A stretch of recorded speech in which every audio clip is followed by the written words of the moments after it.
Diagram.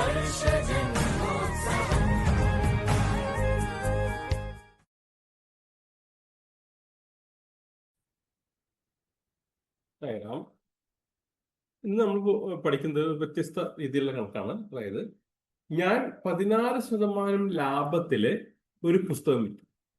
ഞാനത് 18 രൂപ അധികം വിറ്റിരുന്നെങ്കിൽ എനിക്ക് ലാഭം 20% കിട്ടും. എങ്കിൽ പുസ്തകത്തിന് യഥാർത്ഥ വില കണ്ടെത്തുക. നോക്കൂ, ഇവിടെ 16% കൊടുത്തു. ഇനി അത് 18 രൂപ കൂടുതൽ കൊടുക്കുമായിരുന്നെങ്കിൽ എനിക്ക് 20% കൂടുതൽ നേട്ടമുണ്ടാകുമായിരുന്നല്ലേ.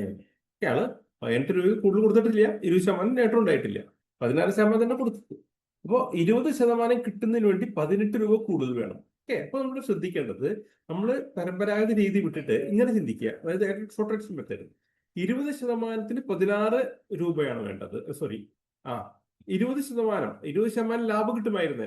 16%-ന് കൊടുത്തിട്ട് 18 രൂപ കൂടുകയാണെങ്കിൽ 20% ലാഭം കിട്ടുക. അതായത് ഈ 20ഉം 16ഉം നമ്മുടെ ഡിഫറൻസ് 4%. അതായത് 18 രൂപ കൂടുതലിന് 4%. 4%-ന് 18 രൂപയെങ്കിൽ 1%-ന് 18/4. അപ്പൊ 100%-നോ 18/4 × 100. ദാറ്റ് മീൻസ് 450 രൂപ. ഇതിന്റെ യഥാർത്ഥ വില എന്ന് പറയുന്നത് 450 രൂപയാണ്.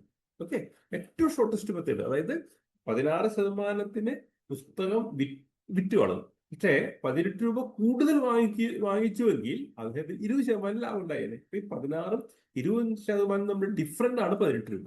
അതായത് 4% എന്നുകൊണ്ട് 18 ആണെങ്കിൽ 1% എന്നുള്ളത് 18/4. അപ്പൊ 100% യഥാർത്ഥ വില. 100% എന്നുള്ളത് 18/4 × 100. അപ്പൊ 450 രൂപ. ഇങ്ങനെയാണ് നമ്മൾ ഷോർട്ട് കട്ട് മെത്തേഡായിട്ട് നമ്മൾ കണക്ക് ചെയ്യേണ്ടത്, പഠിക്കേണ്ടത്. ഇങ്ങനെ ചെയ്ത് കഴിഞ്ഞാൽ എത്ര വലിയ ചോദ്യങ്ങൾ നമുക്ക് വളരെ ഈസി ആയിട്ട് ചെയ്യാം. അപ്പൊ എല്ലാവർക്കും മനസ്സിലായി വിചാരിക്കുന്നു.